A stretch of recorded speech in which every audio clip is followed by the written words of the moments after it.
जय श्री कृष्णा। राधे राधे। आप सभी श्रोताओं का दिन शुभ और मंगलमय हो। आज कार्तिक मास की अष्टमी तिथि है और दिन है बृहस्पतिवार।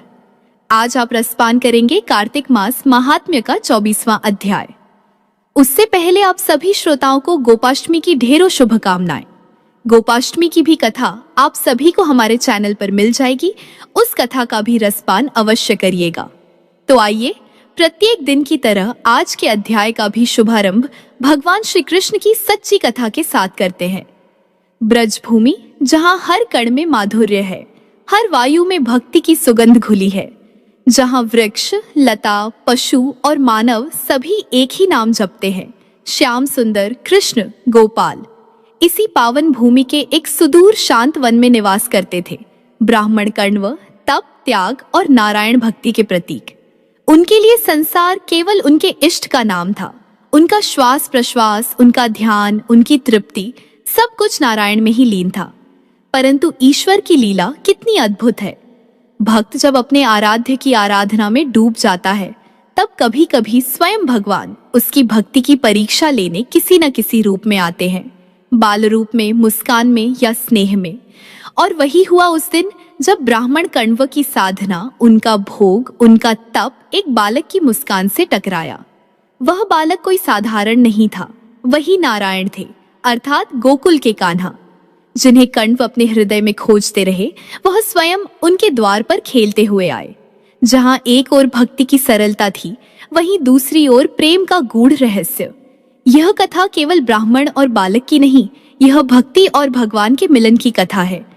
यह दर्शाती है कि जब भाव शुद्ध हो, जब हृदय निर्मल हो, तब सगुण और निर्गुण का भेद मिट जाता है। नारायण स्वयं प्रेम के पाश में बंध जाते हैं, अपने भक्त के हाथों से बनी एक कटोरी खीर के लिए। आप सभी कथा का रसपान करें। उससे पहले आप सभी से विनम्र निवेदन है कि वीडियो को लाइक और कमेंट बॉक्स में जय श्री कृष्णा या ओम नमो भगवते वासुदेवाय नमः लिखकर भगवान के चरणों में अपनी हाजिरी अवश्य लगाएं। मधुवन के निर्जन सघन वन में ब्राह्मण कण्व अपने आश्रम में सदैव नारायण की तपस्या में लीन रहते थे।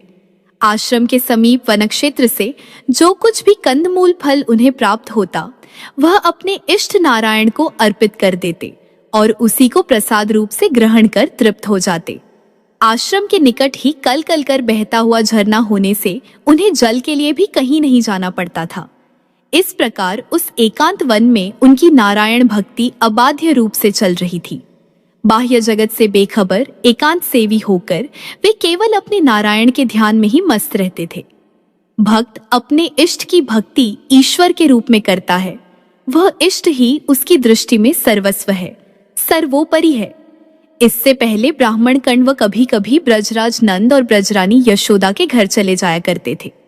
ब्राह्मण कण्व यशोदा जी के मायके से संबंधित थे, अतः उनकी बाल्यकाल से ही ब्राह्मण कण्व में बड़ी श्रद्धा थी। ब्राह्मण कण्व का जीवन निर्वाह भी ब्रजरानी यशोदा द्वारा दिए गए दान से आराम से हो जाता था। किंतु कई बरस से ब्राह्मण देव अपने भजन में ऐसे रमे कि वे नंद दंपत्ति के घर जा न सके। इसलिए नंद यशोदा को पुत्र होने की बात भी उन्हें पता नहीं थी। एक बार द्वादशी के दिन प्रातःकाल वे पूजा के लिए कंदमूल, पुष्प, फल आदि को एकत्र करते करते गोकुल में कालिंदी अर्थात यमुना जी के तट पर आ पहुंचे।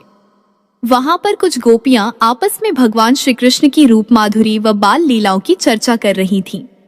गोकुल में जब से गोकुल चंद्रमा अर्थात श्री कृष्ण प्रकट हुए हैं, गोपियों के पास उनकी चर्चा के अलावा कोई काम ही नहीं था। सुबह से ही वे नंद महल के द्वार पर खड़ी रहकर श्री कृष्ण की बाल चेष्टाओं को निहारा करती थीं। श्री कृष्ण के प्रेम माधुर्य में वे ऐसी रमीन थीं कि स्वयं ही परम प्रेम स्वरूपा हो गई थीं।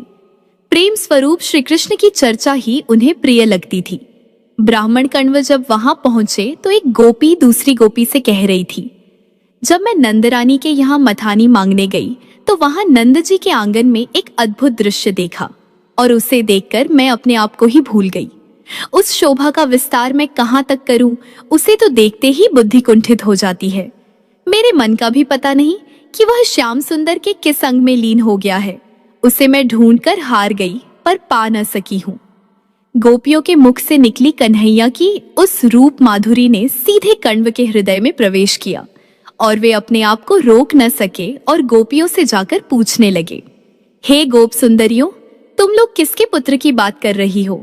गोपियों ने कहा, पुत्र भयोरी नंद महर के बड़ी बैस बड़ भाग। गोपियों ने कन्हैया के जन्म से लेकर अब तक की समस्त सरस लीलाओं को ब्राह्मण कण्व को सुना दिया। गोपियों के मुख से श्री कृष्ण की रूप माधुरी व लीलाओं को सुनकर ब्राह्मण कण्व समाधिस्थ से हो गए। वे अब और सब कुछ भूल गए और उनके नेत्रों में केवल गोपियों द्वारा सुनाई गई कन्हैया की छवि ही नाच रही थी। अब उनकी दृष्टि बदल गई। गोकुल के वृक्ष उन्हें कल्प वृक्ष और गोकुल की भूमि चिंतामणि लग रही थी। गोकुल के स्त्री पुरुष आदि सब कुछ उन्हें सच्चिदानंदमय लग रहा था। गोकुल के चिदानंदमय आकाश को निहारते हुए धीरे धीरे चलते हुए वे नंद महल में प्रवेश कर गए। अपने चिरपरिचित प्रिय ब्राह्मण को आया देखकर नंद दंपत्ति के आनंद की सीमा न रही। दोनों ने ब्राह्मण कण्व के चरणों में प्रणाम कर अर्घ्य आदि समर्पित कर बैठने के लिए सुंदर आसन प्रदान किया। ब्राह्मण कण्व ने नंद बाबा से कहा, नंदराय जी, सुना है कि तुम्हें पुत्र हुआ है। सुनते ही तुम्हारे पुत्र को देखने और आशीर्वाद देने आया हूँ। कण्व की यह बात सुनकर नंद यशोदा जी की आंखों में आनंदाश्रु आ गए और उन्होंने अपने प्यारे बाल श्री कृष्ण को ब्राह्मण के चरणों में डाल दिया। श्री कृष्ण की अंग कांति श्याम रत्न के समान होने के कारण यशोदा जी उनको कान्हा कहकर बुलाती थीं। श्री कृष्ण की भोली सूरत को देखकर ब्राह्मण कण्व को ऐसा लगा मानो उनकी ध्येय मूर्ति ही आज साकार होकर उनके सामने खड़ी है।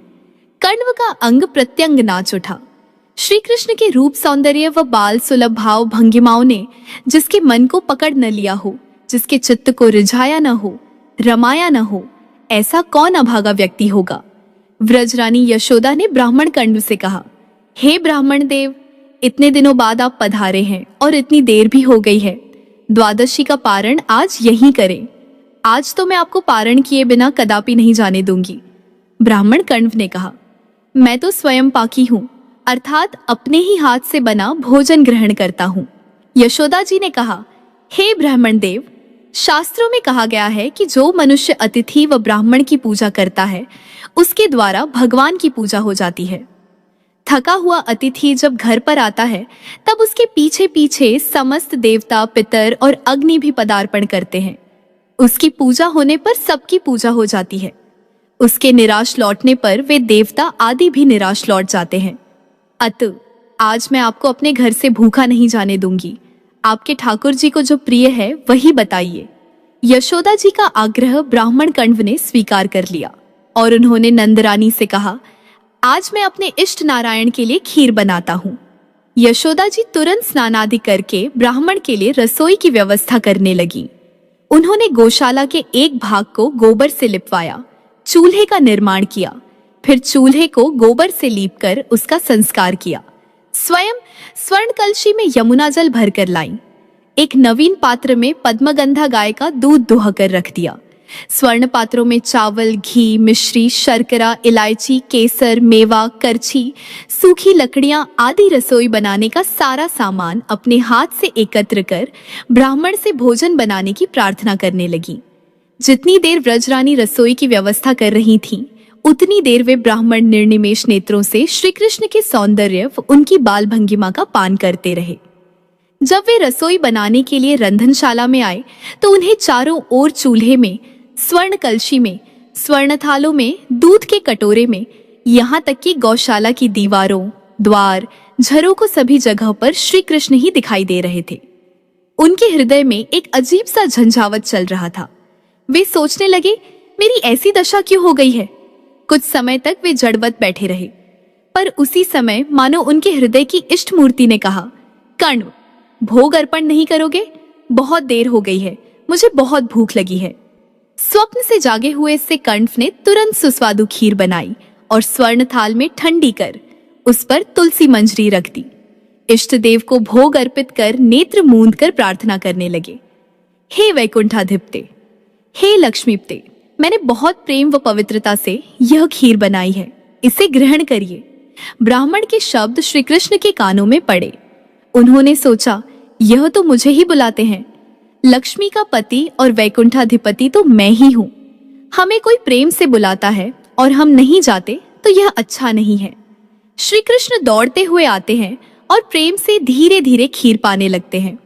उधर ब्राह्मण कण्व नेत्र मूंद कर ओम नमो नारायण का जप करते हुए ऐसी भावना कर रहे हैं कि प्रभु प्रेम से खीर खा रहे हैं। भक्ति मार्ग में भावना मुख्य है, भावना से भक्ति बढ़ती है। भगवान तो भाव के भूखे हैं, उन्हें ऊपर का ढोंग नहीं सुहाता। जैसा भाव होता है फल भी वैसा ही मिलता है। समर्थ गुरु रामदास जी कहते हैं, वे अंतर्यामी प्राणी मात्र के हृदय के भावों को जानते हैं। जिस भाव का प्रतिबिंब हृदय में है भगवान भी वैसे ही बन जाते हैं, क्योंकि वे तो जैसे को तैसे हैं। यदि कोई मन, वचन व कर्म से अपने कर्तव्य में तन्मय है तो उसको भगवान के पास जाना नहीं पड़ता, भगवान स्वयं उसके पास आ जाते हैं। केवल आते ही नहीं, नित्य तृप्त होने पर भी भोक्ता बन जाते हैं। भगवान अपने भक्त और भक्ति के पाश से बंधे हैं। भोग अर्पित करने की मानसिक भावना पूरी होने पर जब ब्राह्मण कण्व ने नेत्र खोले तो वे यह देखकर अवाक रह गए कि अपने इष्ट के लिए उन्होंने जो आसन व भोग समर्पित किया था उस पर बैठकर श्री कृष्ण खीर खा रहे हैं। ब्राह्मण कण्व के देखते ही श्री कृष्ण आसन से उठकर भयभीत मुद्रा में गौशाला की दीवार से सटकर खड़े हो गए। श्री कृष्ण के आसन से उठते ही कण्व का भाव ही बदल गया। उन्होंने विचार किया कि मैं ब्राह्मण हूँ और नंद बाबा यादव हैं। यादव का पुत्र मेरी खीर को छू गया, केवल छुआ ही नहीं, आधी खा भी गया। इस चंचल यशोदा नंदन ने तो मेरे इष्ट देव का भोग ही झूठा कर दिया। अब यह खीर मुझसे नहीं खाई जा सकती। और वे जोर जोर से अरे यशोदा पुकारने लगे। नंदरानी पुत्र के जन्मोत्सव के उपलक्ष्य में ब्राह्मण कण्व को दान में देने के लिए वस्तुएं एकत्र कर रही थीं। ब्राह्मण के अत्यंत रूक्ष स्वर को सुनकर उनका हृदय धक धक करने लगा। वे दौड़ती हुई गौशाला में आईं और स्थिति को समझकर अपने पुत्र से कहने लगी, कान्हा, तुमने यह क्या अनर्थ कर डाला। पर श्री कृष्ण तो ऐसी भोली सूरत बनाकर माता व कण्व को देखने लगे जैसे कुछ हुआ ही न हो। यशोदा जी को यह अच्छा न लगा। उन्होंने कन्हैया से कहा, मैंने तो बड़ी उमंग से ब्राह्मण को भोजन का निमंत्रण दिया और श्याम तू उन्हें चिढ़ाता है। वे अपने ठाकुर जी को भोग लगाते हैं, तब तू यूं ही उठकर दौड़ पड़ता है। तुम यहाँ क्यों आए? कन्हैया ने उत्तर दिया, मैया तू मुझे क्यों दोष दे रही है? वह ब्राह्मण स्वयं बड़े विधान से मेरा ध्यान करता है। नेत्र बंद करके हाथ जोड़कर बार बार नाम लेकर मुझे बुलाता है। अरे मैया अब तू ही बता, जो भक्त मेरे मन को भा जाता है उससे दूर मैं कैसे रह सकता हूँ? श्री कृष्ण की बातें सुनकर ब्राह्मण कण्व ने कहा, मैं तो अपने इष्ट देव नारायण को बुला रहा था। कन्हैया ने कहा, मैया मैं ही इनका ठाकुर हूँ और मैं ही नारायण हूँ। यशोदा माता ने अपने कानों पर हाथ रखते हुए कहा, यह लड़का कुछ भी बोलता रहता है। तुम्हें पता है नारायण के 4 हाथ होते हैं। अरे तुम नारायण कैसे हो सकते हो? तुम तो मेरे पुत्र हो। 4 हाथों वाले नारायण को मैं पूजती हूँ, पर मुझे तो मेरा कन्हैया ही अधिक प्रिय लगता है। कितना सुंदर है मेरा कान्हा। और ऐसा कहकर अति ममता से माता ने कन्हैया को गोद में उठा लिया। माता को दुखी देखकर ब्राह्मण कण्व को लगा कि कन्ही व्रजरानी इस छोटी सी बात के लिए बालक को दंड न दे दे। उन्होंने व्रजरानी से कहा, इस बालक का कोई दोष नहीं है, इसने तो मेरे कंदमूलाहारी होने के व्रत को बचा लिया। प्रभु ने इस बालक के द्वारा मेरी रक्षा कर दी। मैं बिल्कुल भी रुष्ट नहीं हूँ। मैं इसे चिरंजीवी होने का आशीर्वाद देता हूँ।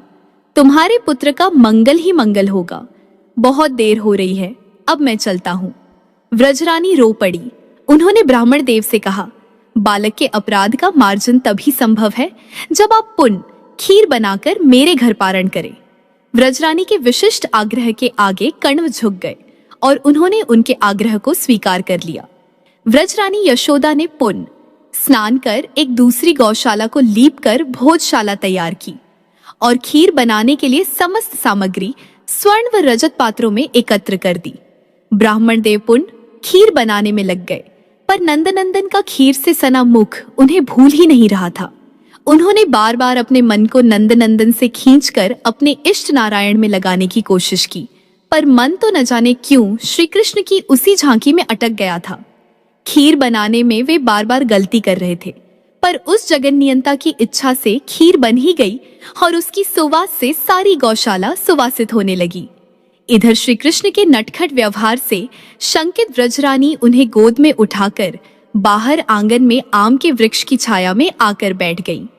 उन्होंने निश्चय कर लिया था कि वे श्री कृष्ण को तब तक नहीं छोड़ेंगी जब तक ब्राह्मण देव पारण न कर ले। आम वृक्ष के नीचे बाल रूप भगवान श्री कृष्ण को देखकर कोकिला कुहू कुहू करने लगी। कन्हैया की मेघ सदृश अंग कांति देख कुछ मयूर नृत्य करने लगे, क्योंकि मयूरों को मेघ का रंग बहुत प्रिय होता है। श्री कृष्ण के चरणों में 2-4 मयूर पिच गिर पड़ते हैं, जिन्हें उठाकर यशोदा जी कन्हैया के बालों में सजा देती हैं। मयूरों को देखकर श्री कृष्ण भी माता से उनके साथ नृत्य करने की जिद करने लगे, पर माता का सशंकित मन उन्हें छोड़ने को बिल्कुल भी तैयार न था। इधर ब्राह्मण देव ने पुण्य खीर तैयार कर ली और वे खीर को थाली में डालकर तालवृंद के पंख से बयार देकर ठंडा करने लगे। बाल श्री कृष्ण ने सोचा, खीर तो अच्छी बनाई है, मुझे अर्पण किए बिना ये पानी भी नहीं पीते हैं। ऐसी सरस खीर बनाई है तो मुझे तो बुलाएंगे ही, पर मेरी माँ तो मुझे वहां जाने नहीं देंगी। तब बाल श्री कृष्ण का लीला करने का मन हुआ। वे शीतल वायु के स्पर्श से शीघ्र ही माता की गोद में सो गए। पुत्र को सोया हुआ जानकर व्रजरानी भी खुश हो गई कि बेचारे ब्राह्मण देव भी अब शांति से भोजन कर सकेंगे। श्री कृष्ण के साथ उनकी सेवा में ऐश्वर्य शक्ति सदा विराजमान रहती है। श्री कृष्ण ने ऐश्वर्य शक्ति को आज्ञा दी कि मेरी माता को निद्रा आ जाए। अचानक ठंडी हवा चलने लगी और ऐश्वर्य शक्ति ने माता की आंखों में प्रवेश किया, जिससे एकादशी के जागरण से थकी हुई व्रजरानी निश्चिंत होकर सो गई। ब्राह्मण देव नारायण को मनाते हुए कीर्तन कर रहे हैं और ओम नमो नारायण का जप करने लगे। जैसे ही ब्राह्मण देव ने गौशाला में इष्ट चिंतन कर भोग निवेदित किया, तब तक श्री कृष्ण गौशाला में प्रवेश कर चुके थे। कण्व ने मंत्र संख्या पूरी कर जब आंखें खोली तो पहले से भी सुंदर व माधुर्य युक्त नंद नंदन आसन पर विराजमान होकर खीर खा रहे थे। कमल के समान रत्नारे नेत्र, गोरोचन के तिलक के पास कज्जल का डिठौना, नाक में मोतियों की बाली, धनुष के समान तनी हुई भौहें, दूध की दंतुलियां, मस्तक पर अत्यंत कोमल काले घुंघराले केश, ललाट पर पुखराज और पद्मराग मणियों से बना लटकन, ठुड्डी के नीचे गले में कठुला और बघनखा, श्याम वर्ण कोमल शरीर और उसी के अनुकूल वस्त्र आभूषण ऐसे सजे हैं मानो सुंदर श्रृंगार रस का नवीन वृक्ष अद्भुत फलों से फलवान हो रहा हो। ब्राह्मण कण्व उस शोभा राशि को मौन होकर एक तक देखते रह गए। नंदरानी की तंद्रा टूटी। श्री कृष्ण को गोद में न पाकर वे दौड़ती हुई गौशाला में आ गईं। साथ ही नंद बाबा भी वहां आ पहुंचे। उनको देखकर ब्राह्मण कण्व ने कहा, ब्रजेश, शायद भगवान नहीं चाहते कि तुम्हारे घर मेरा पारण हो। दिन का चौथा प्रहर हो रहा है और सूर्य भी अस्ताचलगामी हो रहे हैं। अब मुझे अपने आश्रम में पहुंच जाना चाहिए। ब्राह्मण की बात सुनकर व्रजरानी ने कहा, मैं जिंदगी भर इस दुख को भूल न सकूंगी कि एक ब्राह्मण बिना भोजन किए मेरे घर से चले गए। हे ब्राह्मण देव, बस एक बार और आप रसोई बनाने का परिश्रम स्वीकार कर लें। मैं तुरंत दूसरे स्थान पर सारी व्यवस्था किए देती हूँ। मैं इस चंचल बालक को लेकर अन्य जगह चली जाती हूँ।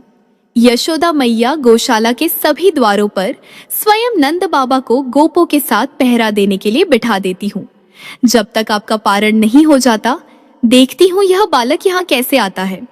ऐसा कहते हुए नंदरानी के नेत्रों से अविरल अश्रु बहने लगे। ब्राह्मण कण्व ने कन्हैया के मुख की ओर देखा।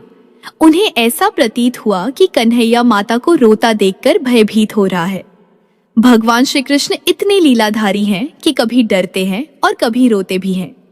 ब्राह्मण ने तुरंत नंदरानी से कहा, आप शांत हो जाओ, मैं आपको दुखी करके यहाँ से नहीं जाना चाहता। यशोदा जी ने कण्व से कहा, हे ब्राह्मण देव, एक बार और आप खीर बनाने का परिश्रम कर ले। मैं अभी सारी व्यवस्था किए देती हूँ।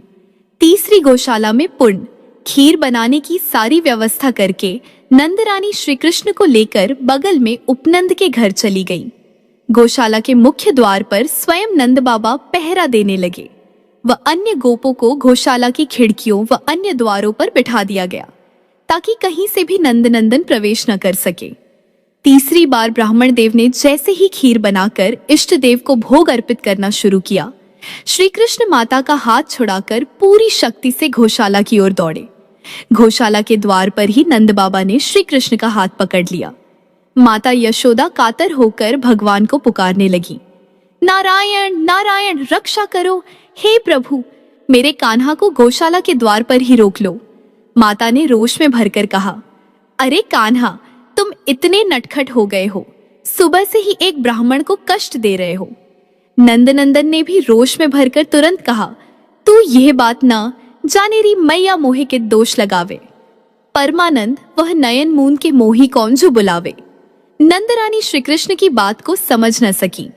वह यह नहीं जानती कि नंद बाबा के पकड़े जाने पर भी उनका कान्हा कभी का गौशाला के अंदर पहुंचकर भोग खा रहा है।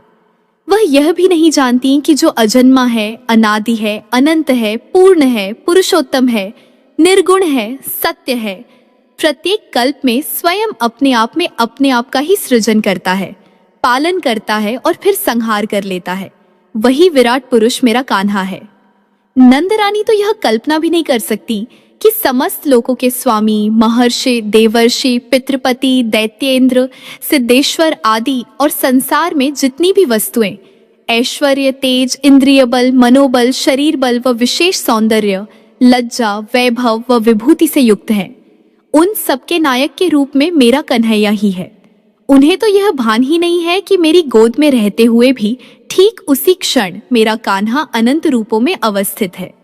इसलिए वे अत्यंत प्रसन्न हैं कि व्रजराज नंद ने चंचल कन्हैया को गौशाला में प्रवेश करने से रोक दिया है और भगवान का भोग कान्हा के द्वारा झूठा होने से बच गया। दूसरी ओर ब्राह्मण के शाप से भी बालक की रक्षा हो गई, एक महान अनर्थ होने से रह गया। इधर जब कण्व ने नेत्र खोले तो देखा कि पहले से 100 गुना माधुर्य लिए नंदनंदन आसन पर बैठे भोग पा रहे हैं। पहले दिन के एकादशी के निर्जल व्रत के कारण भूख व थकान से वह व्याकुल हो गए और श्री कृष्ण को उन पर दया आ गई। सोचा कि ब्राह्मण है, मेरा भक्त है, उसे कब तक भ्रांति में रखूं। बाल स्वरूप भगवान श्री कृष्ण अंतर ध्यान हो गए और चतुर्भुज नारायण प्रकट हो गए। कण्व के कानों में शब्द पड़े कि वैकुंठ के नारायण ही श्री कृष्ण हैं। नारायण और श्री कृष्ण एक ही हैं। इस बार कण्व के मन, बुद्धि व नेत्रों पर पड़ा माया का पर्दा हट चुका था। चतुर्भुज रूप फिर बाल रूप में प्रकट हो गया। वे उसी क्षण श्री कृष्ण के चरणों में लौटने लगे और अपने नेत्रों से झरते हुए अश्रुजल से नंदनंदन के युगल चरणों को पखारने लगे। ब्राह्मण कण्व को सत्य का ज्ञान होने पर भगवान श्री कृष्ण ने मधुर वाणी में कहा, कण्व, तुम मुझे देखने के लिए अनेक जन्मों से तपस्यारत हो, इसलिए इस बार तुम्हारा यहाँ मधुपुरी अर्थात मथुरा में जन्म हुआ। मैं भी यहाँ प्रकट हुआ हूँ, इसीलिए तुम मेरा बाल रूप व बाल लीला देख सके। ऐसा कहकर वह कमनीय बाल रूप कण्व के नेत्रों से ओझल हो गया। जड़वत कण्व न जाने कितनी देर स्तंभित से स्वेद अर्थात पसीने से तरबतर भाव समाधि में बहे रहे। जब कुछ बाह्य स्थिति का ज्ञान हुआ तो श्री कृष्ण के अधरों से पिए गए उस अमृत को सिर पर धारण कर स्वयं उसका पान किया और फिर उसका सारे शरीर पर लेपन कर लिया। प्रेमावेश में ही बुदबुदाते हुए गौशाला का द्वार खोलकर बाहर आए। नंद बाबा ने देखा कि ब्राह्मण के अंग अंग से आनंद झर रहा है और वे दिव्योन्माद की दशा में हैं। तो वे इतना तो समझ गए कि प्रसाद अर्पण करते समय उन्हें प्रेमावेश हो गया है। उन्होंने कण्व से पूछा, हे ब्राह्मण देव, आपका पारण हो गया? कण्व ने गदगद वाणी में कहा, हाँ व्रजराज हो गया, मैं तो अनंत काल के लिए तृप्त हो गया। ब्राह्मण कण्व की प्रेमोन्मत्तता और बढ़ती जाती है और वे नंद बाबा के आंगन में लौट लौट कर गाने लगे, सफल जन्म प्रभु आजू भयो, धनी गोकुल धनी नंद जसोदा, जाकई हरि अवतार लयो, प्रगट भयो अब पुण्य सुकृत फल, दीन बंधु मोहिन दरस दयो, बारंबार नंद के आंगन लोटत द्विज आनंदमयो, मैं अपराध कियो बिनु जाने, को जाने की ही भेज जयो, सूरदास प्रभु भक्त हेत बस, जसुमति गृह आनंद लयो। अर्थात सूरदास जी कहते हैं, ब्राह्मण की समझ में बात आ गई। वह बोला, प्रभु मेरा जीवन आज सफल हो गया। यह गोकुल धन्य है, श्रीनंद जी और यशोदा जी धन्य हैं, जिनके यहाँ साक्षात श्रीहरि ने अवतार लिया और जो उनकी गोद में खेल रहे हैं। मेरे समस्त पुण्यों एवं उत्तम कर्मों का फल आज प्रकट हुआ, जो दीनबंधु प्रभु ने मुझे दर्शन दिया। इस प्रकार कहता हुआ ब्राह्मण आनंद मग्न होकर बार बार श्री नंद जी के आंगन में लौट रहा है और ब्राह्मण श्याम सुंदर से प्रार्थना करता है, प्रभु, बिना जाने अज्ञानवश मैंने अपराध किया, आपका अपमान किया, मुझे क्षमा करें। पता नहीं मेरे किस साधन से आप मुझ पर प्रसन्न हुए। मेरे प्रभु ने भक्त के प्रेमवश श्री यशोदा जी के घर में यह आनंद क्रीड़ा की है। ब्राह्मण कर्ण व गदगद कंठ से बोले, हे कृपालु, मुझ पर कृपा कीजिए और मेरा पालन कीजिए, जिससे इस संसार सागर रूपी जंजाल में पड़ा मैं इसके पार हो जाऊं। किसी के आधार ब्रह्मा जी हैं और किसी के शंकर जी, किंतु प्रभु मेरे आधार तो केवल एक आप ही हैं। हे दीनों पर दया करने वाले श्रीहरि, मुझ पर कृपा कीजिए। श्याम सुंदर, आप अंतर्यामी हैं, जगत के स्वामी हैं, आपसे और स्पष्ट करके क्या कहूं।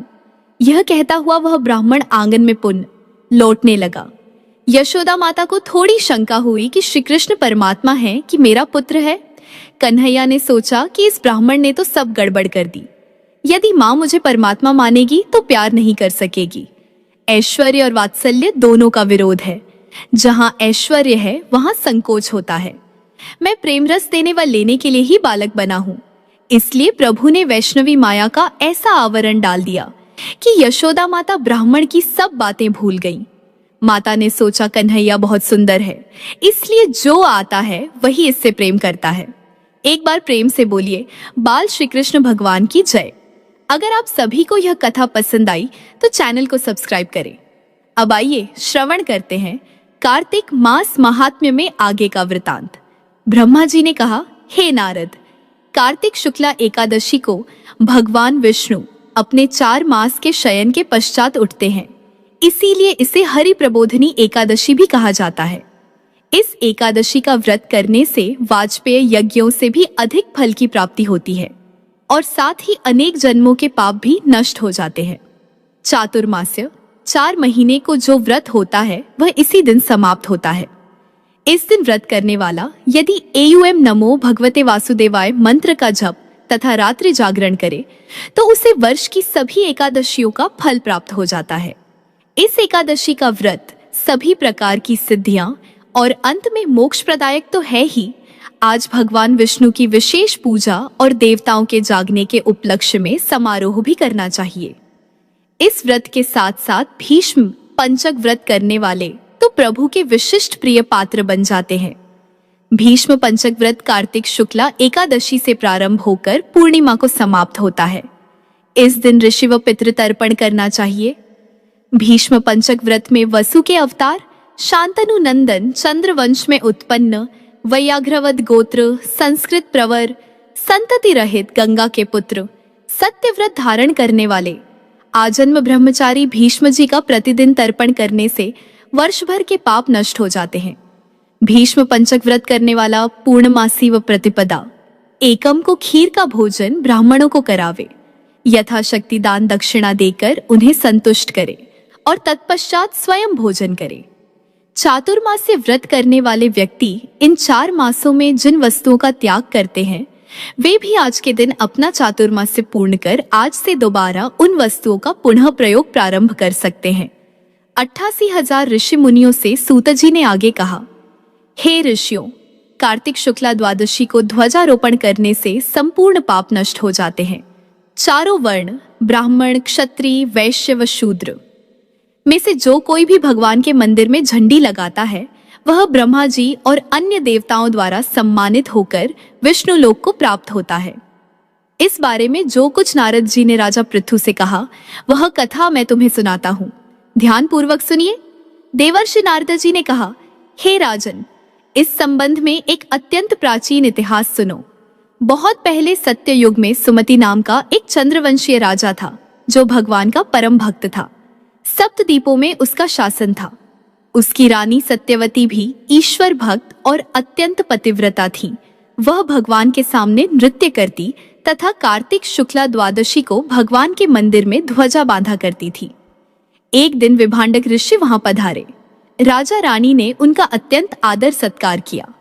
उन्हें ध्वजारोपण करते हुए देखकर ऋषि ने कहा, हे राजन, भगवान को प्रसन्न करने के और भी अनेक साधन हैं, तब आपकी इस ध्वजारोपण में इतनी श्रद्धा क्यों है? यह सुनकर राजा ने कहा, हे मुनि, इसका अत्यंत अद्भुत एक इतिहास है जिसे मैं आपको सुनाता हूँ। राजा ने कहा, पूर्व जन्म में मेरा नाम मालिनी था।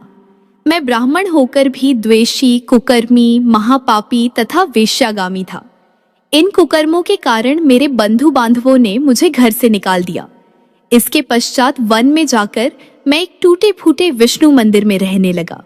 मैं वन में जीव जंतु जी तथा मृग मारकर अपनी उदर पूर्ति किया करता था। एक दिन विंध्याचल पर्वत पर रहने वाली कोकिलिनी नाम की हत्स एक निषाद कन्या, जिसने अपने पति को मार दिया था, भूख से व्याकुल होकर वहां आई और मेरे पास रहने लगी। संयोगवश कार्तिक शुक्ला द्वादशी को हमने एक कपड़े को बांधकर झंडी सी बनाई और दोनों मदिरा पीकर झंडी हाथ में लिए सारी रात भगवान की मूर्ति के सम्मुख नृत्य करते रहे। नृत्य करते रहने के कारण प्रातःकाल हम दोनों की मृत्यु हो गई। तब यमदूत हमें यम फांस में बांधकर मारते हुए यमराज के पास ले चले।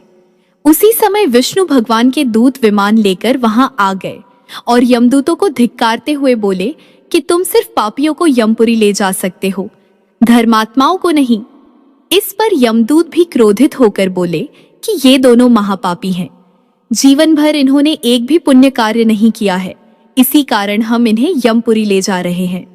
तब विष्णु पार्षदों ने कहा कि यह अत्यंत खेद की बात है कि तुम्हें धर्म अधर्म का तनिक भी ज्ञान नहीं है। यह ठीक है कि जीवन भर ये पाप कर्मों में लिप्त रहे हैं, परंतु कार्तिक शुक्ला द्वादशी को इन्होंने भगवान के मंदिर में ध्वजारोपण तथा नृत्य और गायन किया है। इससे इनके संपूर्ण पाप नष्ट हो गए हैं। अतएव ये विष्णु लोक जाने के अधिकारी हैं, भले ही इन्होंने अनजाने में यह सब कार्य किया है। इसके पश्चात विष्णु पार्षद हमें विमान में बिठाकर विष्णु लोक में ले गए। अपनी कथा समाप्त करते हुए राजा सुमित ने कहा, पूज्य ऋषिवर, अनजाने में ध्वजारोपण का ऐसा फल है, तो श्रद्धा पूर्वक कार्तिक शुक्ला द्वादशी को ध्वजारोपण करने से जितना फल प्राप्त होता है उसका वर्णन नहीं किया जा सकता। इतनी कथा सुनकर विभांडक ऋषि तप करने चले गए। आज का अध्याय बस यही तक। इसके आगे का वृतांत सुनिएगा अगले अध्याय में।